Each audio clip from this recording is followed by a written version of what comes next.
Hi, I'm new to the 49er Empire on YouTube, and I did I have another account where I do videos on pop culture and stuff like that, but I haven't done that video, and about movies and stuff like that. But I haven't done that video in a long time. It's another place that I have on YouTube, but I just created this other one, which is about the 49ers because that's my other love, the 49ers, and so I put this up behind me of this whole shrine thing. I got Breeda's number on, Matt Breida, Matt Breida's number, and it says Breida there in the back. Because I'm excited about Matt Breida. This is a Breida jersey, and I'm excited about what he's going to bring to the team. Yeah, I've been really impressed so far about the way he's played. He's played really well. And it's going to be interesting when McKinnon comes back, because then you're going to have all these guys. We're going to have all these running backs now. And I'm really excited about that. But anyways, behind me is some of my memorabilia stuff. Um, I got these trophies recently. They're kind of like made out of metal. They're made by a trophy place. I bought these on eBay, and I bought 5 of them to represent our 5 world championships. Um, they do sell life size ones, like the real ones. After a team wins a Super Bowl, then they sell the 12-inch ones. These are 9-inch ones. Because I don't have a whole lot of room here, so I bought the small ones. But they make good paperweights. They make good displays near your 49er stuff. They're kind of expensive too. Also, I got these Super Bowl rings, replica Super Bowl rings. And this is Super Bowl 16. I got all 5 of them here. And this is when so I wear those rings sometimes, like a Super Bowl party or something. There's one other place. Okay, and so they're fun to have, um, and also I got like I got a helmet, replica helmet up here.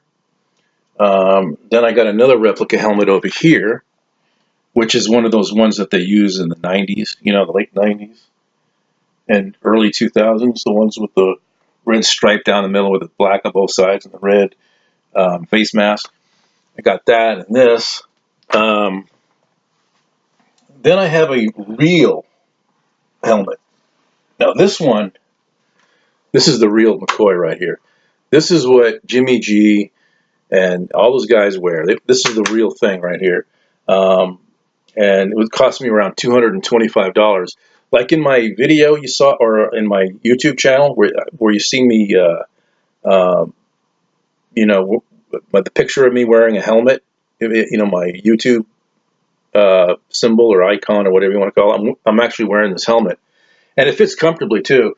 These other ones, I put these on my head, but these other ones I put on my head, but they're uncomfortable because they're not really made for wearing on your head.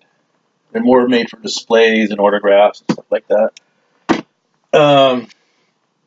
But then there's this.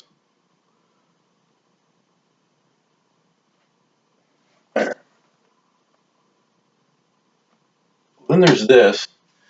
It's a gnome or whatever they call them, a gnome or elf or whatever. It says 4900 Faithful. I got this for one of my birthdays, I think, or Christmas.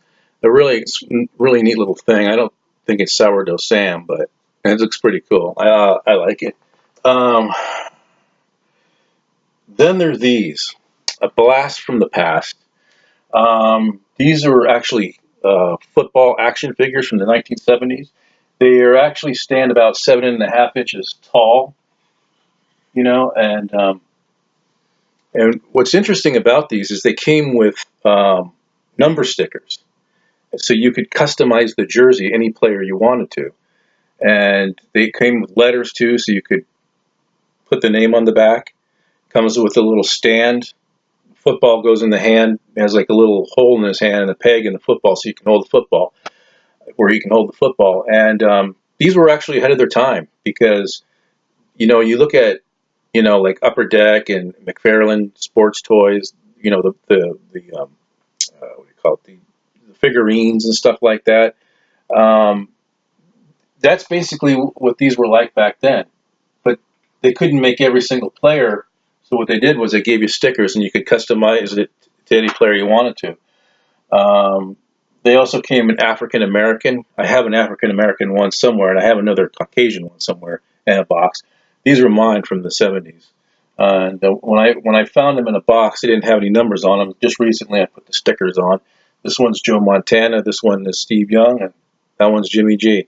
And I couldn't put the letters on Jimmy G's back because his name was too long. So, but those were actually ahead of their time, because of what like what McFarland toys and what Upper Deck and all that are doing right now.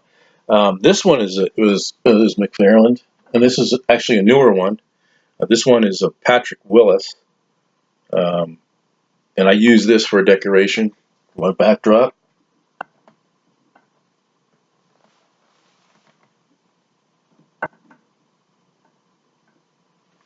Anyways, up there is Joe Montana. I believe that was in the early '80s. They're playing, looks like they're playing San Diego. I got that picture up there, the portrait of him. Got a pennant in the background, 49er pennant. And then I got a football way here in the background. You can't see it. It's a red football, black and gold. You can see it right there. You can't see it really well. You can see it now. So, but anyways, let's talk football. Let's talk about the 49ers and that game last night. Man, that game last night. Let me tell you, I was kind of I was disappointed. I was happy the way they played. I think they showed fight. They showed character. They showed some swagger. I saw flashes of good things last night. But what I did not like was how the defense started the game. I mean, when Aaron Rodgers went out there, it was like 1, 2, 3, touchdown. 1, 2, 3, touchdown. It was like every time he dropped back to pass, he was throwing a touchdown. And I was getting frustrated. And you look at this game, it's no different than any other game we've experienced this year. We've scored over 30 points and still lost. This almost happened against the Lions. It happened against the Chiefs. It happened against the Chargers, and now it has happened against the Packers, where we score 27, 30 points but lose. Our defense is not as good as we were hoping it would be. And I know a lot of people are blaming Robert Saleh. I mean, he should get the blame for it. I mean, what is he doing? Are these guys not practicing? Are they not going to, team meetings? Are they not studying game film? I mean, what is Saleh doing? Is he giving his guys a week off every week? It's ridiculous. Oh, it's ridiculous. I tell you, and it frustrates me because our offense is putting the points. They are putting the points up on the board like they're supposed to, like we expect them to. But they cannot get into a shootout every single week and expect to win because the defense isn't doing its job. This is getting on my nerves. But I think that the defense did play all right. I think like I said, they came out slow, but later on in the game, they got better. They got better. They got better, and they got better as the game went along. But then in the fourth quarter, they started to kind of soften up again. And they gave up some big plays to Aaron Rodgers, and they lost. When we had that 4-point lead, I was not feeling like we had this thing locked down. Because I know one thing I know about Aaron Rodgers is that if you're up by 4 points and he knows he has a chance to bring his team back and win, he'll do it. I was hoping at some point in the game we could have been up by 2 scores, double digits, because sometimes that's what it takes to beat Aaron Rodgers. That 4-point lead was not going to be safe, and you saw what happened. But the team has gone through some injuries. It's taken its toll on us, and the team is going through the rebuilding process. But I really think we'll get better. I really do. I think we'll get better as a football team. These things take time. I know that last year, when we won those last 5 games and Jimmy G and all that, we thought we were going to see better things this year. I just look at it this way. I think what we saw from last year is part of this year. This team is still growing, and but yeah, there's things that they're going to have to do. They're going to have to try to get these guys healthy and do a better job in the draft and in free agency. Now, people wondering. I have a theory. People are wondering why why it is why are we why are our guys getting so banged up? I mean, it's like, is it have to do with the conditioning and strengthening coach? What does it have to do with? Here's a theory I have, and it's probably, but you take a look at their off season workouts. I heard that they work out with the Navy SEALs. I mean, exercise stuff like picking up big logs and stuff like that, and walking around with those kind of exercises with the Navy SEALs. And the Navy SEALs do a lot of strenuous exercises. And I'm kind of wondering if that kind of put a little wear and tear on our guys. Maybe we shouldn't be working out with the Navy SEALs anymore because it just gets our guys injured. Or it's just a theory I have. Another theory, and as far as signing free agents and drafting players, I know a lot of people are blaming John Lynch, saying John Lynch needs to get his act together. He needs to start going out there, and he needs to start, getting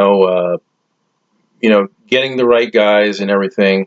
And why haven't we done that and all that? Well, here's what I think is going on here. I don't think it's John Lynch and Kyle Shanahan when it comes to bringing good talent to the team.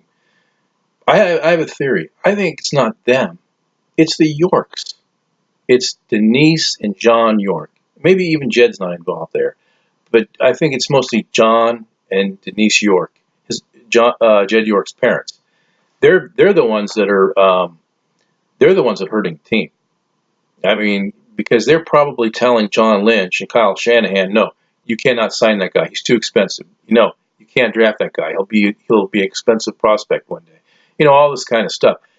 And I noticed that under every coaching staff, they pass up on talent. They're not just passing up on talent with John Lynch. They're passing up on talent under other managements and coaches. So I have a suspicion that there's somebody higher up that's keeping them from getting the good players. I remember during free agency and in the offseason, I remember John Lynch said, I want to bring guys in. I want to bring in good talent. I want us to bring the best that we can to make this team better. And then when free agency came, then he changed his tune. He said, we're not going to make any big splashes. We're just going to go out for those average kind of players and coach them up. And they were that way in the draft too. They didn't go after any big names in the draft. So I'm kind of thinking that it's actually an ownership issue, not necessarily general management or coaching issue. And if that's the case, that's going to suck because they're always going to own the team. So that's something to worry about, I guess, in a way, because it kind of holds the team hostage from winning. But I'm looking at this last game. Again, the Green Bay game. It would have been nice to get a win. It's hard to watch our team lose. It really is. There's times, I want to feel good. As a 49er fan, I want to feel good about the Niners. I really do. I mean, up here in Oregon, we have, uh,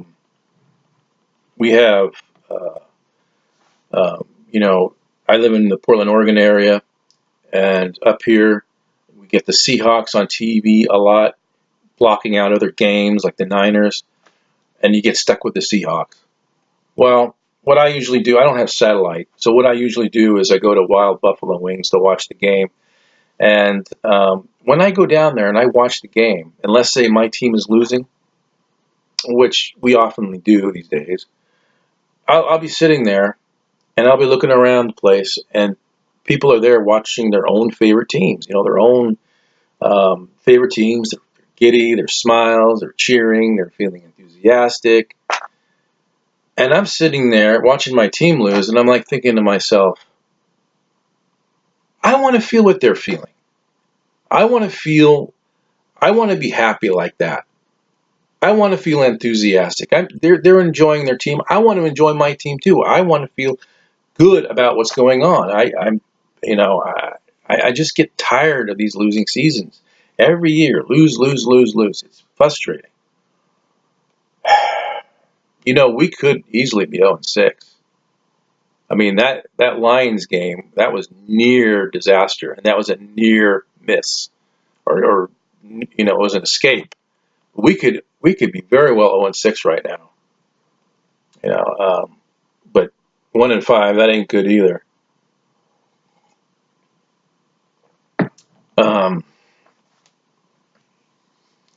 But yeah. Now I probably do a video on the Ram game coming up. If the 49ers can bring that kind of intensity that they did to the Green Bay game, it could be a competitive game. But those Rams, they're good. They're very good, and they can be tough. I mean, you see what they're capable of doing.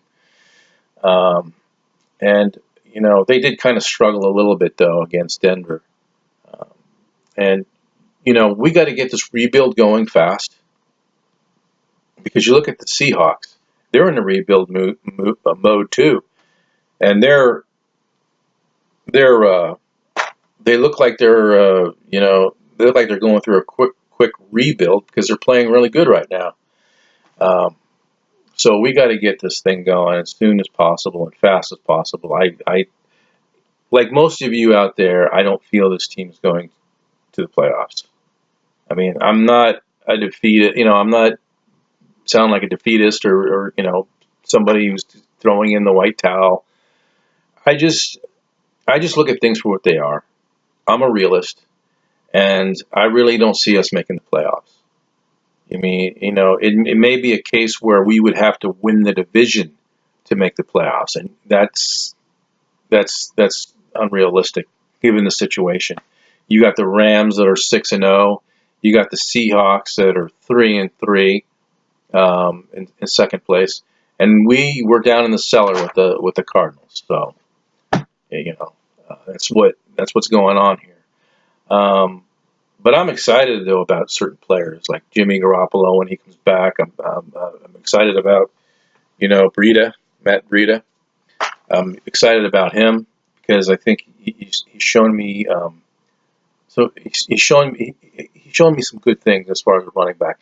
Him and McKinnon are going to be amazing together when they play and stuff on the field together, and it'll be interesting to see.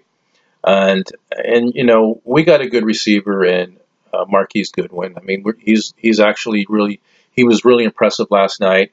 He looked like the Marquise Goodwin that we've seen in the past. But it is what it is, and we're just going to have to trust the process. I know it's everybody wants to point fingers, but it's certain people. I'm the same way too. Like for instance, our defensive coordinator Saleh. I don't like him at all. I don't see him making this defense. I mean, this defense just doesn't look like it's been coached or preparing for these games. I mean, I don't understand it. Are these guys not studying game film, not going to coaches meetings or team meetings? Are they not practicing or studying game film? I mean, what's going on? I mean, they just look the same every week. But going back to the preseason, they say that your third preseason game is usually an indication of what you're going to look like during the whole entire regular season.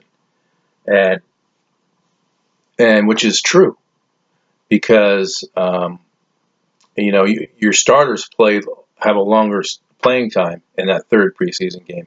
And the things that I saw in that preseason game against the Colts, that third preseason game, are things that I've been seeing lately in these past weeks. So that theory is pretty true. But yeah, I mean, we got to go out there and we got to win these games, man. I mean, you may feel that it's lost, but you got to play with pride. You got to keep playing. You got to show that you're a winner and you want to win. You want to go out there and win. You want to play for pride. That's what you want to do. And right now, the 49ers have got to do that. I mean, the season's lost. I mean, let's face it, it's lost. I mean, I'm sorry. I may be sounding kind of um, bleak about everything, but I'm like I said, I'm realistic about things, and I'm just thinking right now that it's going to be tough. But we'll see what happens. If hopefully we can finish strong like we did last year, and hopefully the next time after we finish strong, it'll lead into next season. You know, um, I think Kyle Shanahan and John Lynch. I think this is actually a learning process for them. I mean, everybody's learning. Jimmy G's learning a new playbook. Everybody's learning the new system. You got a guy that went from player and booth announcer to a GM. So he's still learning on the job. You got a guy that was an offensive coordinator who's now a head coach. He's learning the role. And I think that when things don't go right, mistakes are made or whatever in games, I think that I think it's just a learning process for everybody. I think it's a learning process for the players and the coaches and the GM. You know what I found interesting about tonight's game, and very few people are talking about this, but before the game was over, some sports center guy said that we'll have full interviews with Aaron Rodgers after the game. And normally they interview the winning players after the game. How did they know that the Packers were going to win? And this is when the 49ers were ahead. How did they know? How did they know they were going to have an interview with Aaron Rodgers? I mean, I don't know. There's something suspicious about that. Some people think these games could be fixed, but it might be true. I mean, some of the calls in these games are ridiculous. You know, but at first, when the Packers had the ball on that last series, um, where they went down the field and they scored, the field goal. Well, there was a play where Aaron Rodgers was scrambling and he got tackled from behind, tripped up, from behind, and there was a penalty thrown. I thought the penalty was against whoever it was. I can't remember his name, or I know who he is, but I can't. I thought it was a roughing, some kind of some bad, dirty call against the defender stopping Aaron Rodgers, and I'm like, no way, that's a clean tackle. He just tripped him up from behind. But it turned out the penalty was against Sherman and on an interference play. But some of these plays are just bogus. These penalties are just bogus sometimes. But but yeah, it hurts to lose a game like that. I took the day off just to see that game. I work swing shift, and I have 3-day weekends. I work 4 10s. I work swing shift, and and when we work Monday, that's actually overtime. So to get Monday off, I had to take Tuesday off. Because if you take Tuesday or Friday off, you'll get Monday off. They count it as a weekend, a vacation weekend. So I took Tuesday off to get Monday off. So I still have that day where I can get over it, get over the loss. Have another day that I can do that. But yeah, this game was, God, they played very well, but to lose it like that, to almost have a chance, I was thinking at the time, I was thinking, Oh my God, this is too good to be true. It's too good to be true. We're not gonna, we're actually gonna beat Aaron Rodgers and the Packers on Monday Night Football in at Lambeau Field, and too good to be true it was. But this team has got to learn to play better defense. I think if we played a lot better defense last night than we did, we would have won that game. We would have won that game. We're putting up 30 points a game, 27 points a game. I'm sick and tired of us, because we're not going to win shootouts every week. We got to, defense has got to start playing better. I think if this defense, when I look back at the 2018 season, I'm going to look back at the defense. I'm going to say it was the defense that lost the season, not the offense. Offense doing its job. It's putting the points up there on the board. Defense is not doing its job, you know. And but I felt like maybe there should have been a lot more of a pass rush on Aaron Rodgers because I heard that he had a hurt knee. He was wearing a brace on the knee, and that might and usually that slows a quarterback down. So you want to take advantage of that. You want to send blitzes and you want to pressure him because he can't get away. Um, because if he does have time, he can always beat you with his arm and accuracy. I mean, he's Aaron Rodgers, so you want to take advantage of that brace and that knee. You want to blitz him and make him less effective. But the 49ers didn't do much of that. But when they did do that, they did force him to throw balls away, throw balls at the ground, being off target. That's what pass rushing the quarterback will do. It'll make the quarterback throw erratic passes. So you know, that's what had to they had to do that more often. I hope they do that against the Rams because they're going to need to do that against Jared Goff. And but anyways, yeah, I'm excited about being I've been a 49er fan since the late 70s and mid 70s too. And and and then 1981, I really became a fan because of the catch. That's when I really got into the 49ers even more. And Joe Montana became my most favorite quarterback of all time, favorite 49er of all time, by the way. And he, to me, is the greatest of all. I know you Patriot fans will say, oh, no. But Joe's never thrown an interception, and Joe's never lost a Super Bowl. I mean, that's kind of hard to do, to play in 4 Super Bowls and never throw an interception. Um, but he was my favorite 49er. And plus, I didn't like the Dallas Cowboys back in the 70s. I really didn't. I mean, yeah, I was so happy when the 49ers beat the Cowboys in that NFC Championship game. They were such a trendy team. Like going back to these figures here, I remember kids had the Steelers and Cowboys of these figures. That's how popular the Cowboys and Steelers were back then. Kids loved the jerseys. They loved, the helmets and everything. They were just so into the Cowboys. I got so sick and tired of hearing about Dallas. But, you know. But anyways, yeah,